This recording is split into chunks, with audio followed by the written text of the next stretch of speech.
दोस्तों, आज के हमारे इस वीडियो के अंदर हम बात करने जाएंगे एक इंपॉर्टेंट फॉर्म के बारे में जो आप सभी के लिए जानना बहुत ही ज्यादा इंपॉर्टेंट है।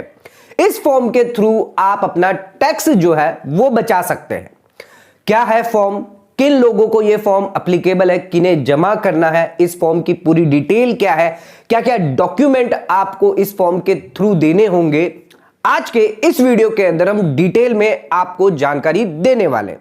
दोस्तों, अगर अभी तक आपने हमारा चैनल सब्सक्राइब नहीं किया है तो जल्द से जल्द सब्सक्राइब कर लीजिए और बेल आइकन पर नोटिफिकेशन पे क्लिक कर लीजिए ताकि आपको आने वाले सभी नोटिफिकेशन रिगार्डिंग हमारे वीडियोस रेगुलरली मिलते रहे।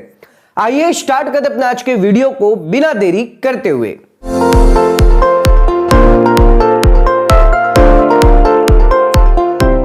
तो दोस्तों, आइए स्टार्ट करते अपने आज के वीडियो को और बात करते हैं फॉर्म नंबर 12BB के बारे में। क्या है ये फॉर्म, किन्हें सबमिट करना है, किन्हें लागू होगा, आइए जान लेते हैं। दोस्तों, अगर आप एक सैलरीड टैक्स पेयर है तो आपको ये फॉर्म बहुत ही इंपॉर्टेंट है। ये फॉर्म आपको अपने एम्प्लॉयर को जमा करवाना है। ये क्यों करवाना है? क्योंकि अगर आपने कोई इन्वेस्टमेंट किया है, कोई एक्सपेंसेस है जिसका आप क्लेम करना चाहते हैं और आपका टीडीएस जो है वो सही से डिडक्ट हो पाए, जिस वजह से एक एम्प्लॉय अपने एम्प्लॉयर को at the end of the financial year ये फॉर्म सबमिट करता है, जिसके अंदर वो अपने सभी स्टेटमेंट ऑफ क्लेम्स, जितने भी इन्वेस्टमेंट्स हैं, जितने भी एक्सपेंसेस हैं, उसका डिक्लेरेशन देता है। इसके डिक्लेरेशन के बाद आपका जो एम्प्लॉयर है उन्हें कंसीडर करने के बाद आपका टीडीएस जो है वो डिडक्ट होता है। अगर आप ये फॉर्म जमा नहीं करेंगे तो हो सकता है एम्प्लॉयर आपका ज्यादा टीडीएस डिडक्ट कर ले और इस वजह से आपको इंतजार करना पड़ जाएगा इनकम टैक्स रिटर्न फाइलिंग का और आपकी जो सैलरी है वो ज्यादा आप घर पर नहीं ले जा पाएंगे। तो दोस्तों, 12BB जो है वो सभी सैलरीड टैक्स पेयर पर लागू है। आप चाहें तो at the beginning of the year भी आप इन्वेस्टमेंट एस्टिमेट बता सकते हैं, लेकिन at the end of the financial year इस फॉर्म को आपको जमा करना होगा। जो भी आपका एम्प्लॉयर है, जो भी स्टेटमेंट ऑफ क्लेम्स आप ले रहे हैं, जो भी एक्सपेंसेस लेना चाहते हैं, इन्वेस्टमेंट जो भी आपने किया है, उसका डिक्लेरेशन दिया जाता है इस फॉर्म के थ्रू। आइए जानते हैं क्या ओल्ड टैक्स रिजिम या न्यू टैक्स रिजिम दोनों ही रिजिम में यह फॉर्म लागू है। दोस्तों, आइए अब जानते हैं क्या ओल्ड टैक्स रिजिम और न्यू टैक्स रिजिम दोनों ही रिजिम में इस फॉर्म को अलाउ किया जाएगा। दोस्तों, ओल्ड टैक्स रिजिम में क्योंकि सभी डिडक्शंस जो है, एग्जम्पशंस, डिडक्शंस या आप बात करते हैं अलाउंसेस की, तो ओल्ड टैक्स रिजिम में आपको अलाउ किया जाता है। तो अगर आप चाहे एचआरए का बेनिफिट लेना चाहते हो, लीव ट्रैवल कंसेशन का बेनिफिट लेना चाहते हो, या सेक्शन 80C से लेकर 80U तक लाइफ इंश्योरेंस पॉलिसी, मेडिक्लेम अगर आप करते हो, तो ये सभी इन्वेस्टमेंट अगर आप करते हो या कोई होम ट्रैवल कन्वेंस अलाउंस अगर आप ले रहे हैं या कोई अदर टाइप के अलाउंसेस अगर आप लेते हैं, तो उस केस में ओल्ड टैक्स रिजिम में अगर आप ये फॉर्म जमा करते हैं तब तो आपको ज्यादा फायदा होता है। लेकिन न्यू टैक्स रिजिम की बात करें तो न्यू टैक्स रिजिम में ज्यादातर जो डिडक्शन है, अलाउंसेस है, एग्जम्पशन है, वो अलाउ नहीं किए जाते। स्टैंडर्ड डिडक्शन जो है वो 50,000 तक अलाउ किया जाता है। इसके अलावा अगर आप रिबेट की बात करें तो 7.5 लाख तक का रिबेट मिल जाता है, जिसमें 25,000 की टैक्स की छूट मिल जाती है। इसके अलावा सेक्शन 80C से 80U के जो डिडक्शन है, life insurance policy related PPF में निवेश करते हैं, अगर आप फिक्स डिपॉजिट में निवेश करते हैं, तो न्यू टैक्स रिजिम में यह अलाउ नहीं किया जाता। तो अगर आपको लगता है, जरूरत है कि न्यू टैक्स रिजिम अगर आपने ऑप्ट करी है, new tax structure default regime आपने ऑप्ट करी है, तो उस केस में अगर आपने कोई ऐसे इन्वेस्टमेंट किए हैं जो न्यू टैक्स रिजिम में अलाउड है, तब आप ये फॉर्म जमा कर सकते हैं, तो आपको फायदा हो सकता है। अदरवाइज न्यू टैक्स रिजिम में अगर आपने मेडिकल हेल्थ इंश्योरेंस पॉलिसी लिए और फॉर्म जमा करते हैं तो उससे आपको कोई भी बेनिफिट नहीं होगा। दोस्तों, आइए अब जानते हैं इस फॉर्म के थ्रू कौन से क्लेम, कौन से इन्वेस्टमेंट, कौन से एक्सपेंसेस, अलाउंसेस आपको अलाउ किए जाएंगे।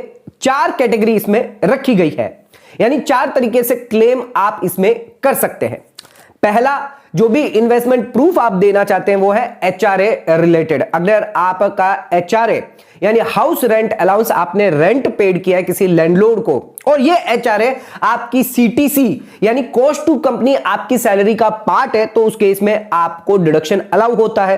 तो 12BB के थ्रू आप एचआरए की डिटेल जमा करवा सकते हैं। उसके लिए जो भी आपने रेंट पेड किया अपने लैंडलॉर्ड को, लैंडलॉर्ड का नाम, पता, उसका पैन नंबर और जो भी रेंट रिसीव्ड होगी, जो भी रेंट एग्रीमेंट होगा, इस फॉर्म के साथ आपको एज एविडेंसेस अटैच करने होंगे। दोस्तों इसी के साथ अगर आपकी सैलरी का पार्ट एचआरए नहीं हुआ तो उस केस में सेक्शन 80 का यानी रेंट आपने पेड किया है तो उसमें बेनिफिट मिल जाएगा। वहां पर आप एचआरए अगर क्लेम नहीं करते तो यह डिडक्शन 80 आपको अलाउ किया जाता, तो इसके रिलेटेड जो भी आपने रेंट रिसिप्ट पे करी है तो वो आप जमा कर सकते हैं इस फॉर्म के साथ। दोस्तों एचआरए के अलावा अगर आपने कोई लीव ट्रैवल कंसेशन लिया है तो उसका भी बेनिफिट जो है आपको मिल जाएगा इस फॉर्म के थ्रू। यानी ये फॉर्म से अगर आप जमा करते हैं, लीव ट्रैवल कंसेशन की डिटेल देते हैं, तो आपका जो एम्प्लॉयर है वो उसे कंसिडर करके आपका टीडीएस कम डिडक्ट करेगा। तीसरा क्लेम जो इस फॉर्म के थ्रू आप ले सकते हैं, अगर आपने कोई घर लोन पे लिया है और उसका ब्याज अगर आप चुकाते हैं, सेक्शन 24 के अंदर आपको फायदा दिया जाता है, जिसके बारे में डिटेल यानी ये फॉर्म आप जमा कर सकते हैं। जो भी लेंडर है उसका नाम, उसका पता, क्या पैन नंबर है उस लेंडर का, कौन सी फाइनेंशियल इंस्टीट्यूशन है, अगर आपने एम्प्लॉयर से लिया है तो उसकी भी डिटेल दे सकते हैं। उसके अलावा कोई अदर अगर आपने रिलेटिव से लिया है तो भी इस फॉर्म के थ्रू आप डिटेल जमा करवा सकते हैं।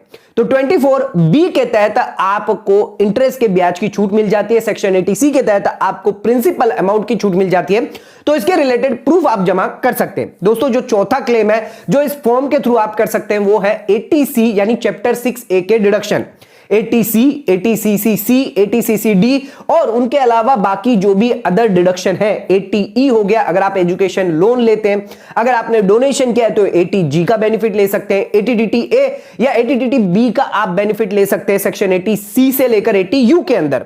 तो ये जितने भी डिडक्शन है उसका बेनिफिट लेने के लिए आप उनकी जो डिटेल है इस फॉर्म के थ्रू अपने एम्प्लॉयर को जमा कर सकते हैं, ताकि आपका जो एम्प्लॉयर है जब कैलकुलेट करेगी आपकी सैलरी, जो भी आपकी सैलरी निकल के आएगी जिसमें ये इन्वेस्टमेंट प्रूफ कंसीडर किए जाएंगे, और जो भी नेट सैलरी निकल के आएगी उस पर जितना भी 192 के तहत टीडीएस बनता है, टीडीएस रेट बनती है as per your slab wise, वो कैलकुलेट किया जाएगा और इस इन्वेस्टमेंट के थ्रू जो आपका टीडीएस निकल के आएगा वो कम निकल के आएगा। अगर आप ये प्रूफ नहीं देते तो उस केस में आपका ज्यादा टीडीएस डिडक्ट हो सकता है, जिस वजह से आपको इनकम टैक्स रिटर्न फाइल करने के बाद ही उसका क्लेम यानी रिफंड मिल पाएगा। लेकिन अगर आप ये इन्वेस्टमेंट प्रूफ ये जमा कर देते हैं तो उस केस में आपका टीडीएस कम होगा, यानी आप ज्यादा सैलरी घर पर ले जा सकते हैं। तो दोस्तों ध्यान रखिए, 4 जो क्लेम है वो इस फॉर्म के थ्रू आप दे सकते हैं। इसके साथ आपको एविडेंसेस देना है। 80C के अंदर अगर बात करें तो अगर आप लाइफ इंश्योरेंस पॉलिसी लेते हैं तो प्रीमियम रिसिप्ट जो होगी पॉलिसी की वो आप जमा कर सकते हैं। अगर आपने पीपीएफ अकाउंट के अंदर निवेश किया है तो पीपीएफ अकाउंट का इंटरेस्ट सर्टिफिकेट आप दे सकते हैं। एफडी में निवेश किया है तो इंटरेस्ट सर्टिफिकेट आप जमा कर सकते हैं। मेडिकल हेल्थ इंश्योरेंस पॉलिसी ली है तो उस केस में जो भी हेल्थ इंश्योरेंस पॉलिसी है, जो भी प्रीमियम आपने रिसिप्ट दी है, उसका जमा आप इस फॉर्म के साथ कर सकते हैं। तो डॉक्यूमेंट्री एविडेंसेस आप इस फॉर्म के साथ जमा कर सकते हैं फॉर्म नंबर 12BB के साथ। आइए स्क्रीन पर आ जाते हैं अपने और देखते हैं क्या है पूरा फॉर्म, कैसे आपको फिलअप करना है जान लेते हैं। फॉर्म नंबर है 12BB, statement showing particulars of claim. Claim जो भी आप इन्वेस्टमेंट अलाउंसेस के क्लेम लेना चाहते हैं by an employ for the purpose of tax deduction 192 TDS deduction का सेक्शन है, जहां पर अगर आप एक सैलरीड पर्सन है तो आपका टीडीएस डिडक्ट किया जाता है। तो उस पर्पस के लिए ये फॉर्म आप जमा कर सकते हैं। सबसे पहले दोस्तों इसमें आपको नाम और पता देना है अपना जो भी एम्प्लॉय है। इसके बाद पैन नंबर एम्प्लॉय का और आधार नंबर दे सकते हैं। फाइनेंशियल ईयर, कौन से फाइनेंशियल ईयर के लिए फॉर्म भर रहे हैं वो आप दे सकते हैं। आइए देखते हैं कौन से क्लेम्स और क्या क्या एविडेंसेस आपको देना होगा। हमने आपको 4 कैटेगरी बताई थी, तो सबसे पहली कैटेगरी है हाउस रेंट अलाउंस है। तो आपने जो भी रेंट पेड किया लैंडलॉर्ड का उसकी डिटेल यहाँ पर देनी है। नाम लैंडलॉर्ड का क्या है, एड्रेस क्या है, पैन नंबर या आधार नंबर क्या है लैंडलॉर्ड का, और अगर 1 लाख रुपए से ज्यादा का जो है रेंट पेड किया है तो उसके इसमें पैन और आधार नंबर देना मैंडेटरी होगा।